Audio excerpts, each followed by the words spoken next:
BJP मुख्यालय में senior नेता विनोद तावड़े और कैबिनेट मंत्री हरदीप सिंह पुरी ने पत्रकारों को संबोधित करते हुए कांग्रेस के 4 प्रमुख नेताओं को भाजपा में शामिल किया, जिसमें कांग्रेस पार्टी IT सेल के पूर्व अध्यक्ष और प्रवक्ता रोहन गुप्ता और जम्मू कश्मीर से जाहीन श्रीवेल और परमपाल कौर और गुरप्रीत मलूका दिग्गज नेताओं ने भारतीय जनता पार्टी की सदस्यता ग्रहण की है। वहीं कांग्रेस की दमनकारी नीति का खुलासा किया। कांग्रेस जम्मू कश्मीर से जाहीन श्रीवाल और परमपाल कौर और गुरप्रीत मलूका ने कहा है कि भारतीय जनता पार्टी ही एक ऐसी पार्टी है जो देश को सही दिशा दे सकती है।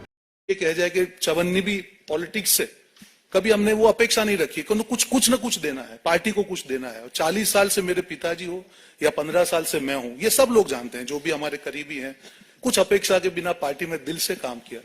पर जब ये लगने लगा कि एक ऐसी पार्टी जो विचारधारा की हम बात कर रहे हैं और विचारधारा के 2 मुख्य बिंदु, कोई भी पार्टी हो देश में, भारत देश में विचारधारा के 2 मुख्य बिंदु है, एक राष्ट्रवाद की बात हो या एक सनातन धर्म के रिस्पेक्ट की बात हो, ये हर भारतीय के दिल में है। जब ये लगने लगा लास्ट 1.5 साल से कि दोनों मुद्दों पे जो पार्टी की मुख्य जो ओरिजिनल विचारधारा थी उससे बिल्कुल भटकने की बात चलेगी, लेफ्टिस्ट की तरफ चलेगी। हम भी प्रवक्ता थे, हम भी कई बार डिफेंड करते थे। आज मैं सैनिक था, करता था, पर मन से दुख होता था कि ये क्या कर रहे हैं हम लोग। आज हम राम मंदिर की हम बात कर रहे हैं, ठीक है, आज आप बोल रहे हैं कि सुप्रीम कोर्ट में हम लोग ऑर्डर का सम्मान करते हैं। आप क्यों नहीं जाएंगे? अगर सुप्रीम कोर्ट के ऑर्डर का सम्मान करते हैं, कोई नहीं जाने की कोई बात नहीं थी। तो जब तक विरोधाभास रहेगा, विश्वसनीयता नहीं रहेगी। ये मैं आपको दावे से कह रहा हूं कि जिस प्रकार से लास्ट 1.5-2 साल में, मैं किसी आज व्यक्तिगत टिप्पणी में नहीं करूंगा, पर जो एक कम्युनिकेशन स्ट्रेटेजी, एक मैसेज जो पीपल में जो देना होता है कि आपका विरोधाभास कितना है। जो हमारे एक हैं जो थे कम्युनिटी, जिनके नाम में राम है, वो सनातन के जब अपमान हो रहा था तो हमको ये कहा गया कि आप चुप रहिए। देश के नाम का एक गठबंधन बनाया गया, पर उसमें देश विरोधी ताकतों को जोड़ा गया।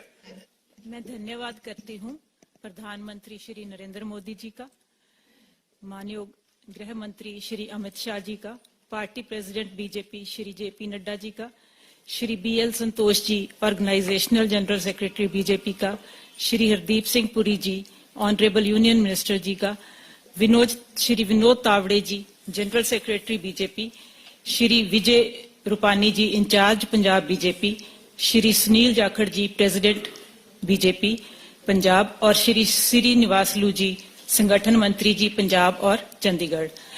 इन सब की प्रेरणा से ही मैं आज बीजेपी ज्वाइन कर रही हूं। मैं और मेरे पति दोनों इकट्ठे ही आज बीजेपी में आ रहे हैं। मेरा कोई पॉलिटिकल करियर इससे पहले नहीं रहा, मैं प्रशासनिक सेवा से हूं, लेकिन क्योंकि मैं अब शुरुआत करने जा रही थी अपने पॉलिटिकल करियर की, तो मैंने सारी पार्टियों को देख लिया। मतलब सारी पार्टियों को देख के, क्योंकि मैं फर्स्ट टाइम पॉलिटिक्स में आ रही हूं, तो मेरा मानना यही था कि हमें बेस्ट पार्टी ही चुननी चाहिए।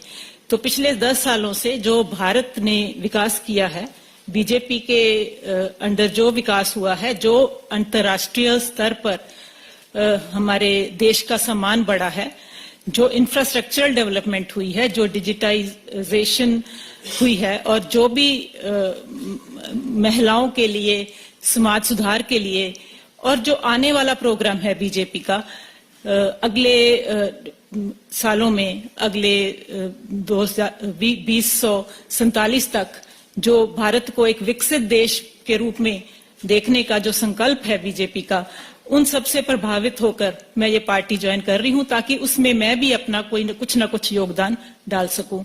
मुझे किसी और पार्टी का कोई खास भविष्य भी नहीं नजर आता और उनका कोई विजन भी नहीं नजर आता कि वो को विश्वास दिलाता हूं कि जो भी हमारी जिम्मेवारी पार्टी लाएगी उसको तनदेही से, अच्छी तरह से, ईमानदारी से, पॉजिटिविटी से निभाने का वचन दिलाता हूं। जय हिंद, जय भारत।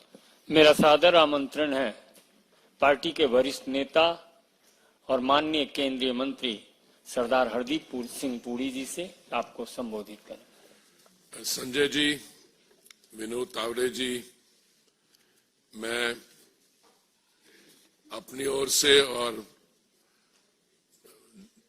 भारत की सबसे बड़ी राजनीतिक दल और विश्व भर में सबसे बड़ा राजनीतिक दल में आप सबका स्वागत करना चाहता हूं।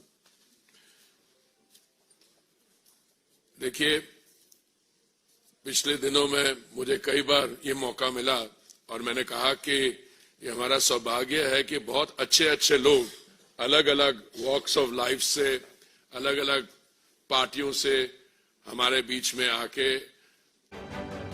टॉप स्टोरी ब्यूरो के लिए दिल्ली से हेमंत कुमार की रिपोर्ट।